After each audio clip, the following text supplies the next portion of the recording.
Muy buenas, bienvenidas y bienvenidos a una nueva temporada de Con Tinta Roja. Tras el paréntesis que hemos tenido, no han dejado de sucederse noticias sobre la pandemia que asola el mundo. Porque aunque parezca, para algunos parezca, que es una cosa que solo pasa en España, el mundo entero está inmerso en esta crisis sanitaria y todos intentan buscar soluciones para paliar los efectos que derivan de la misma. De esa unidad debe salir el camino a seguir por todos los países.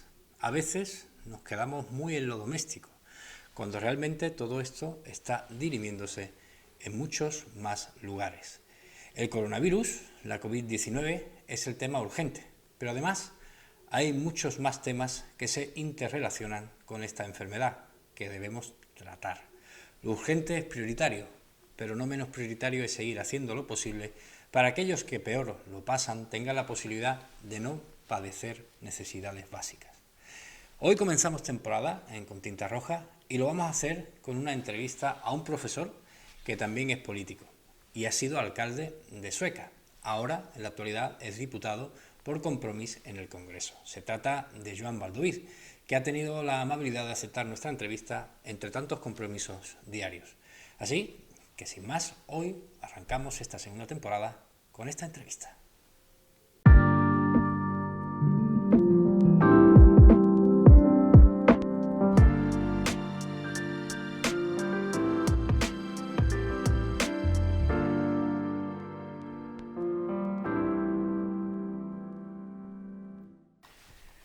Pues conectamos ahora con el señor Joan Baldoví. Él es el diputado de Compromís en el Congreso de los Diputados y también fue alcalde de Sueca en Valencia en su tiempo. Muy buenas, señor Baldoví. Hola, muy buenos días, encantado. Muchísimas gracias por estar con nosotros. Tenemos varios temas de actualidad que comentarle.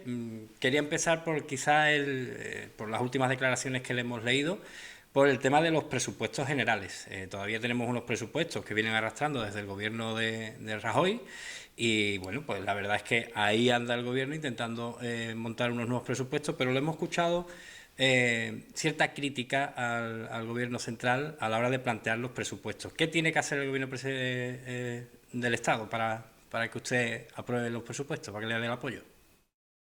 Cumplir, cumplir lo que firma. Es decir, tan sencillo como eso.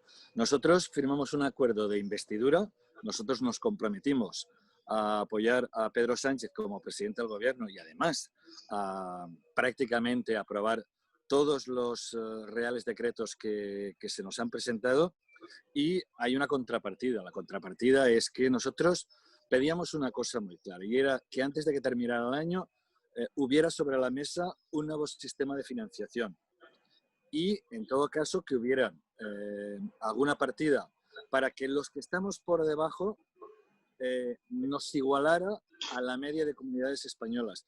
En unos tiempos en que la pandemia hace tan necesario disponer de recursos, lo único que pedimos es, si no hay ese nuevo sistema de financiación, como mínimo que haya un fondo de nivelación para los que estamos por detrás, que estemos en la media, para que nos quedemos nuevamente rezagados. Y eso es lo que pedimos. Pedimos eso y luego en inversiones lo que se aprobó en el Congreso, y era que las inversiones en nuestro territorio tuvieran que ver con nuestro peso demográfico, que está alrededor del 10%. Y otra cosa importante, en la dependencia. El Estado tenía que asumir el 50%, las comunidades autónomas el 50%. Ahora mismo nosotros asumimos el 88% y el Estado el 12%. Nosotros hemos dicho que en estos 4 años que el Estado se acerque, ¿no? y cumpla con aquello que dice ni más ni menos que la ley que se aprobó en el Congreso. ¿Y cree que hay margen para que pueda cumplir eso? Claro que hay margen. El margen siempre es la voluntad política y lo vemos muchas veces con otras formaciones. Con el PNV siempre toca, con el PNV siempre toca, cuando no un pito, una pelota. Siempre hay acuerdos con el PNV, siempre. Por tanto, insistimos, nosotros hemos demostrado que somos unos socios fiables, leales. A veces hemos defendido al gobierno más, incluso que los propios diputados y con más vehemencia que los propios diputados de los partidos de gobierno. Y nosotros lo que esperamos es esa reciprocidad, es decir, que lo que firmamos en enero, bueno, el 31 de diciembre, casi enero. No, en enero, lo que firmamos en enero, lo acordamos el 31 de diciembre y lo firmamos en enero. Que se cumpla. Y yo creo que hay margen para que se cumpla si hay voluntad política. En este tema también de la financiación, habla de la financiación autonómica, pero también hay un tema pendiente ahí que es la financiación municipal. Ha habido ahí un baile de críticas porque bueno, no permitían a los ayuntamientos utilizar el remanente de tesorería, al final parece ser que sí, pero aquellos que no tienen remanente de tesorería, ¿qué hacemos con ellos? Pues justamente lo que nosotros hemos dicho siempre. Es decir, igual que hubo un fondo de 16.000 millones para todas las comunidades autónomas, para todas, que haya un fondo también para los ayuntamientos, con independencia que un ayuntamiento tenga superávit o no lo tenga. Es decir, dinero público de todos para todos, no para aquellos que, bueno, por las circunstancias que sea, porque han gobernado bien o porque han tenido siempre una administración saneada o porque son pueblos o ciudades que disponen de muchos recursos, pues tienen la suerte de tener remanente. Bueno, eso que se pueda gastar. Pero aquellos ciudadanos que, bueno, pues, que no tienen sus ayuntamientos ese remanente, que dispongan también de recursos públicos para poderlos dedicar en este momento tan importante para combatir la emergencia sanitaria, pero sobre todo también para combatir la emergencia social y económica que los ayuntamientos son los primeros que perciben porque son los que están más cercanos al ciudadano. Entiendo también que esto es cuestión de voluntad política. Hombre, claro. Usted fíjese, no podía ser lo de los remanentes, ahora ya puede ser. No podían ser, durante muchos años hemos visto que no podía ser lo del déficit. El déficit era una palabra sagrada. Pues bueno, ahora podemos llegar al 2,2 e incluso más. Quiero decir, claro, es todo voluntad política y en este sentido yo creo que me consta que se está negociando y yo lo que le pediría a la ministra es que tuviera cintura política y que escuchara a los ayuntamientos, porque en definitiva, ayuntamientos de todos los colores políticos, de todos los colores políticos, le están pidiendo, incluso de ayuntamientos socialistas, están pidiendo efectivamente que haya un fondo con independencia de que los ayuntamientos tengan o no ese superávit. Vivimos ahora en tiempos difíciles, vivimos en tiempos de pandemia y la verdad es que bueno, hay algunas comunidades autónomas que se están enfrentando de manera muy directa al gobierno central. ¿Qué hueco le queda al resto, a la oposición, para hablar de otras cosas que no sean la pandemia? Porque claro, todo está centrado en salvar evidentemente las vidas. Pero ahí, este es el tema urgente, ¿no? Digamos, este es el tema que nos tiene que llevar. Pero después hay un montón de asuntos que la oposición las está intentando capear o incluso que están llevando a temas ideológicos más que a temas concretos que le afectan a la ciudadanía. ¿Qué le cabe ahí? ¿Qué hueco le queda para hacer oposición cuando todos tenemos que estar contra la pandemia? Bueno, yo intento hacer una oposición leal. Es decir, yo voto todo aquello que entiendo que es bueno para el conjunto de los ciudadanos y en particular también para el conjunto de valencianas y valencianos. Y luego intento meter temas. Es decir, el tema de la financiación es un tema que tiene que ver mucho con la pandemia. Es decir, los recursos de los que dispone un gobierno autonómico los puede destinar en mayor o menor medida a combatir la pandemia. Es decir, tener recursos para combatir sanitariamente, pero tener recursos también para ayudar económicamente y socialmente a todos los que lo están padeciendo en sus carnes. Es decir, a toda aquella gente que tenía que haber trabajado este verano en el turismo y que no ha visto un duro porque no se han abierto restaurantes o no se ha contratado a todo el personal porque estaban a medio gas, que trabajaban en hoteles, en definitiva, todo aquello que tenía que ver con el turismo. Y todas aquellas empresas y autónomos que han ido a medio gas durante todo este tiempo. Por tanto, hablar de financiación es hablar también de pandemia. Y ahí, en ese sentido, nosotros intentamos ser siempre muy constructivos e intentar ligar siempre salud de los ciudadanos con todo tipo de emergencias que provienen de esta pandemia. Y luego, a mí lo que me sorprende, lo que me indigna, lo que me cabrea, y yo no soy ni de Podemos, soy un devoto de Pablo Iglesias, pero que estemos hablando del dichoso tema del teléfono, cuando hay cosas, que el PP salga en tromba pidiendo dimisiones, cuando tienen una cosa absolutamente gravísima, que es la estructura policial para investigar a un partido político, para blanquear a un partido político. Eso yo creo que es de las cosas más graves que han pasado en estos 40 años de democracia. Y sinceramente, que estemos abriendo titulares, que estemos abriendo tertulias con el dichoso teléfono, estoy hasta las orejas del teléfono ese. A eso me refería, ¿no? Hay cosas muchísimo más importantes. Quiero decir, la utilización de la policía para blanquear a un partido me parece gravísimo. Me parece que no solo tendrían que haber dimisiones, sino que ahí había de ser el propio Partido Popular el que pidiera luz y taquígrafos. Eso es absolutamente inconcebible en una democracia. Por tanto, cuando algunos están intentando hacer, en fin, soltar tinta o intentando hacer política de la pandemia, sinceramente me parece asqueroso. Y utilizo adrede esta palabra.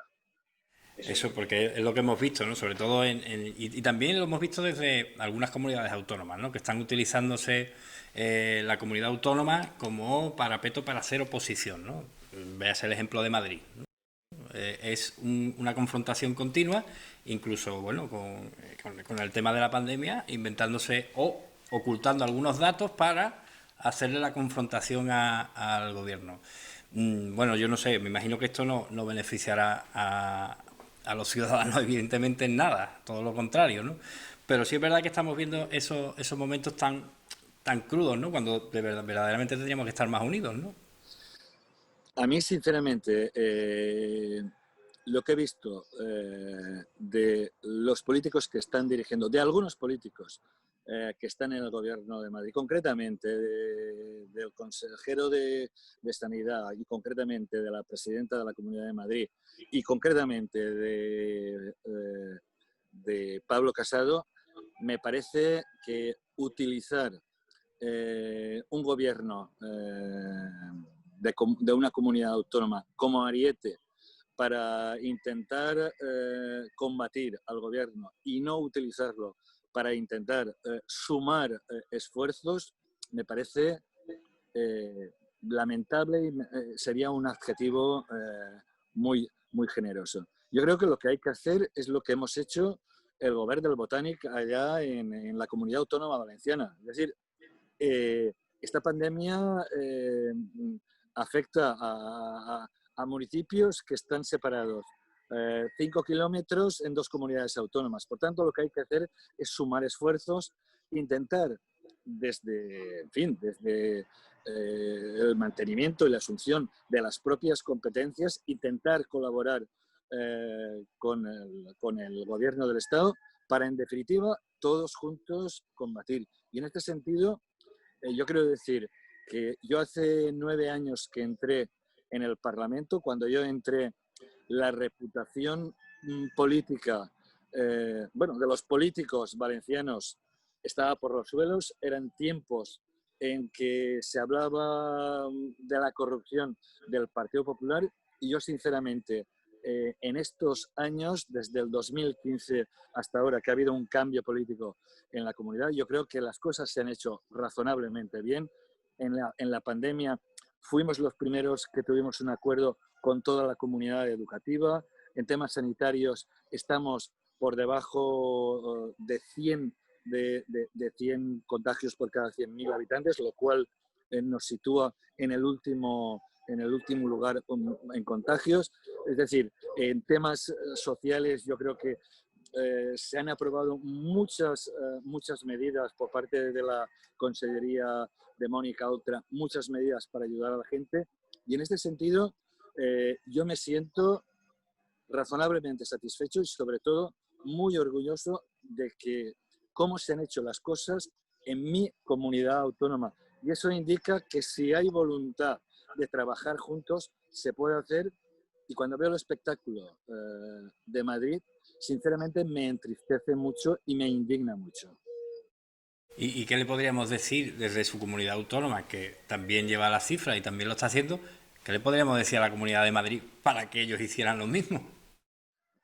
Pues que entendieran que la salud de la persona está por encima de las pequeñas batallas políticas y de las pequeñas medias políticas. Yo creo que algunas comunidades autónomas y también algunas del Partido Popular están dando es decir, una sensación de que las cosas se hacen razonablemente bien. Veamos, por ejemplo, Castilla-León, que si se tiene que confinar, se confinan y no pasa absolutamente nada, porque por encima de cualquier reputación está la vida de las personas.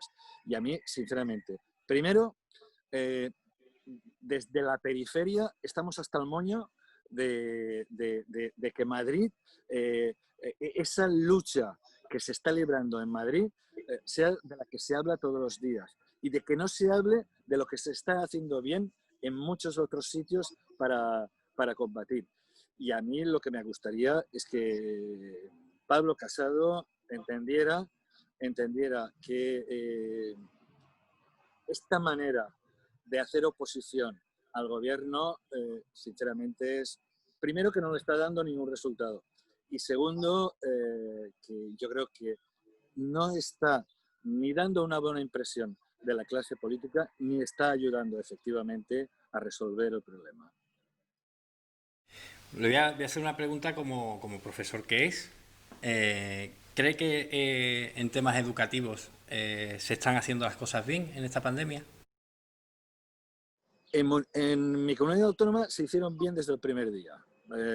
Y estamos viendo, pues, bueno, que la vuelta a las escuelas, y hay un estudio que se publicó hace un par de días por la Universidad de Barcelona, en el que se ha visto que la vuelta a las aulas no ha supuesto un incremento significativo de los contagios. Llevamos ya prácticamente 3 semanas y pico ya desde que los niños y nuestros adolescentes volvieron a escuelas e institutos y no estamos viendo que haya repuntes significativos en los contagios. Por tanto, ayer lo estaba diciendo algún comentarista, es decir, lo que se está haciendo en escuelas e institutos, básicamente por la responsabilidad de los docentes, de los equipos directivos y también de los padres, pues probablemente si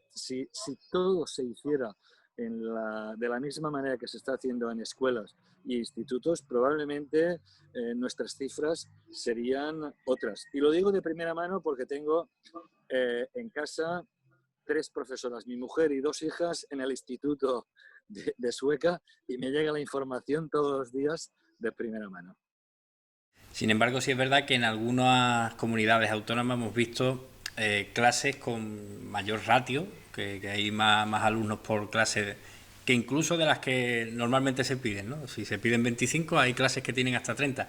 Y sin embargo, es verdad que no ha habido esos repuntes en ese campo concreto, ¿no?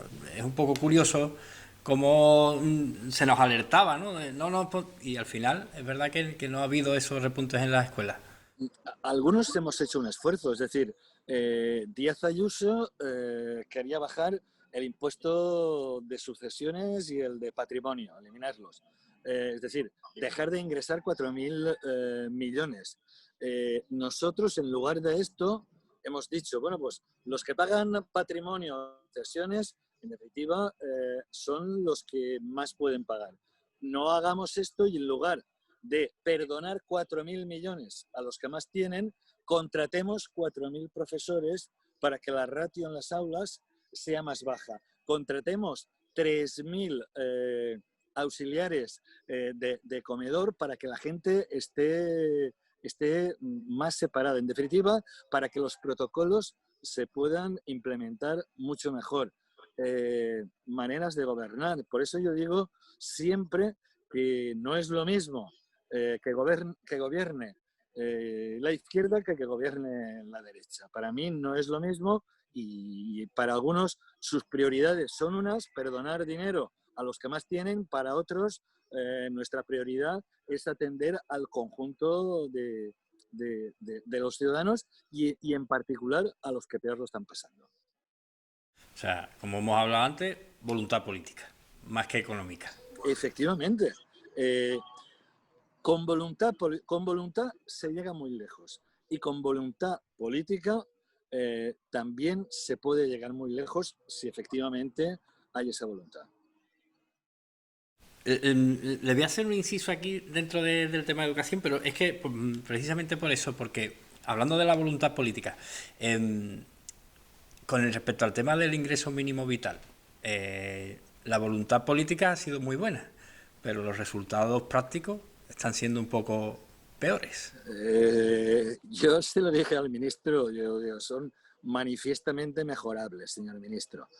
Yo tuve alguna reunión con el ministro en el momento en que se estaba implementando. Nosotros siempre, como comunidad autónoma, siempre nos quisimos ofrecer para cogestionarlo, porque nosotros ya estamos gestionando la renta valenciana de inclusión. Ya tenemos 50.000, casi 60.000 personas en el sistema y nosotros quisimos gestionarlo juntos. El ministro dijo, no, esto lo gestionamos desde el ministerio porque lo haremos más rápido, porque esto irá mejor. Y bueno, los resultados han sido bastante deficientes. Por contra, ayer en la comparecencia que hizo el ministro, sí que dio algunas pistas de que las cosas están en líneas de mejorar. Y es lo que está esperando la gente. A la gente no le podemos decir, no, es que no hay suficientes funcionarios, es que la Seguridad Social ha perdido tanto. Pues si ha perdido tanto, contratemos. En ese sentido, el ministro anunció que se habían contratado 1.000 personas dedicadas exclusivamente a gestionar los expedientes del ingreso mínimo vital y a ver si realmente para algunas personas que entran una semana y otra y siempre ven ese fatídico letrero en estudio. Mire, yo ayudé a una persona, a un padre de familia de aquí, de Sueca, de mi pueblo, le ayudé a meter los datos para pedir la renta mínima. Un padre de familia con 3 niñas en edad escolar, que no ha trabajado este verano, que no tenía ningún ingreso. El único ingreso que entraba en la familia eran 600 euros de la mujer a media jornada en un restaurante que el 1 de septiembre cerró. Por tanto, llevan y pico sin ningún ingreso. Entonces, claro, esta persona pues lo está pasando mal y no le podemos decir en estudio. Espero sinceramente que se ponga las pilas el ministro y espero sinceramente que aquellas medidas que anunció ayer sean efectivas y pronto los 800.000 expedientes estén resueltos. Y debe seguir con la voluntad política. ¿Es de voluntad política también que el rey se nos haya ido, el rey emérito? que no reclamemos que venga el rey emérito. Eso también es ¿Cómo? de voluntad política. Digo, Sí. el rey emérito se ha ido a los países árabes y parece que, bueno, que aquí en España no pasa nada. Que, bueno, que se vaya y que no sabemos dónde está ni lo que está haciendo, pero ni siquiera lo vamos a investigar, ni siquiera hacemos una comisión en el Congreso para investigarlo y me imagino que eso también es voluntad política, ¿no? Hombre, y tanto. El Partido Socialista hubiera podido votar con nosotros, con Podemos, con Esquerra, con el PNV, con Bildu, con el BNG. Y podríamos estar investigando si el jefe del Estado cumplió con las atribuciones que en este sentido le confería la Constitución o si se excedió en sus atribuciones y fue un comisionista y un comercial que se dedicaba a cobrar comisiones. Pero es que no hemos podido investigar ni al jefe del Estado, pero tampoco a estas empresas que hace un par de días leíamos que había un agujero contable o un limbo contable de 170 millones. Es decir, en fin, es un limbo contable un poco cuando se trata, en definitiva, de empresas públicas. Y en ese sentido, el Partido Socialista hubiera podido tener más voluntad política y no a veces ponerse esa camisa de republicanismo, pero que cuando se la tiene que poner de verdad, no se la pone. Y aunque no sea de republicanismo, es decir, cualquier persona tendría que saber, tendría que querer saber si el jefe del Estado ha cumplido con su obligación o se ha excedido. Si las empresas públicas, que dependen de todos, han cumplido con su obligación o han pagado comisiones y a quién le han pagado esas comisiones. Yo creo que es de sentido común. Pero bueno, ahí el Partido Socialista tuvo poca voluntad política. Tuvo poca voluntad política y el Partido Popular como que parece que se cabrea, ¿no? Cuando se le piden estas explicaciones al Congreso, ¿no? De que, bueno, que el rey el rey emérito tiene que dar explicaciones. Parece que montan el pollo más grande del mundo porque parece, no, al rey no se le puede tocar. Mire, la mejor manera de defender una institución es poner todos los focos y toda la claridad sobre esa institución.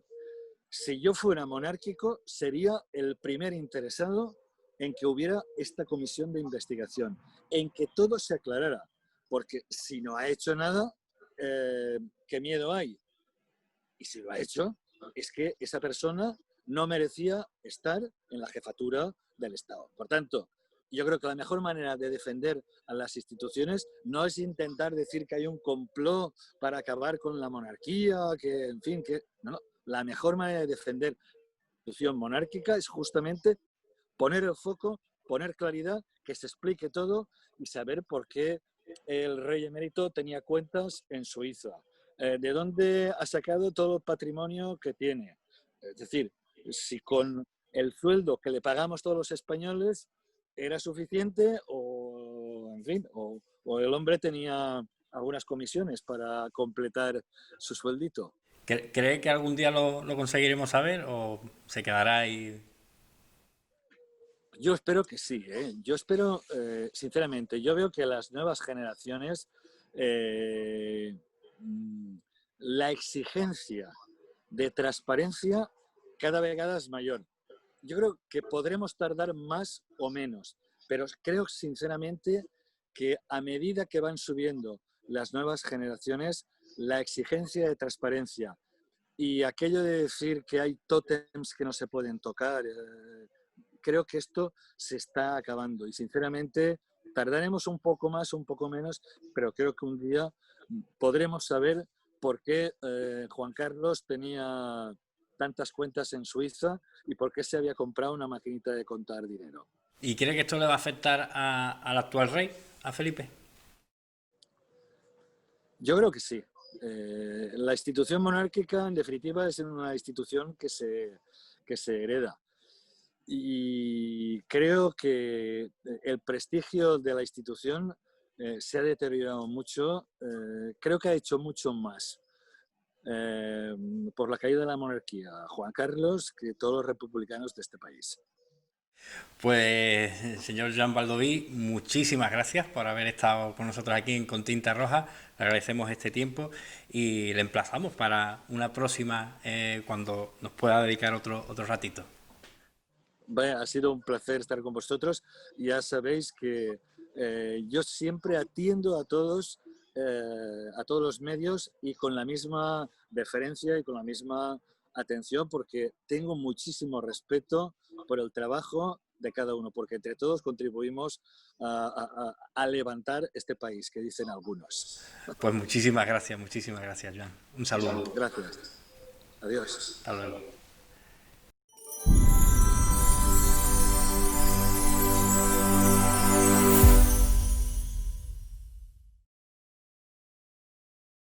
La realidad supera la ficción, sino que le pregunten a los madrileños. ¿Cómo iban a imaginar que iban a tener a una presidenta como Ayuso, que es capaz de decir las barbaridades más extremas que se le ocurran a los dirigentes del PP sin pestañear? Ese Madrid no es España, ese es el Madrid de Ayuso, o el que quiera Ayuso, que sea España. Pero España es tan diversa y tan amplia que lo que ocurre en Madrid no es lo que ocurre en Valencia, en Gijón o en Cádiz. Lo que ocurre en Madrid no es lo que ocurre en España entera, por mucho que la señora Ayuso se empeñe. Es cierto que lo que ocurre en Madrid sí puede repercutir en toda España.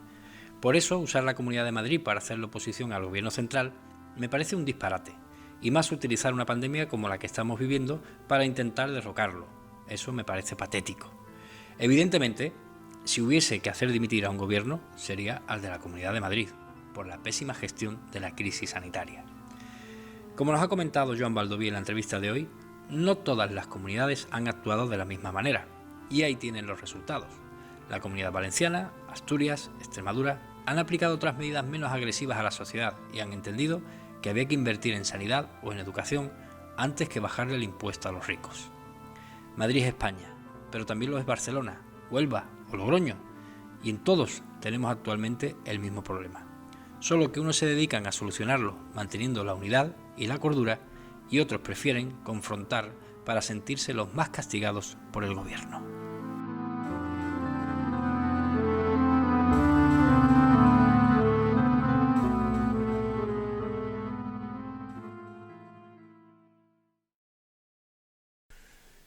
Y hasta aquí el programa de esta semana cargado de tinta roja. Les emplazo al próximo, donde continuaremos con las entrevistas a las personalidades más relevantes de nuestro panorama nacional.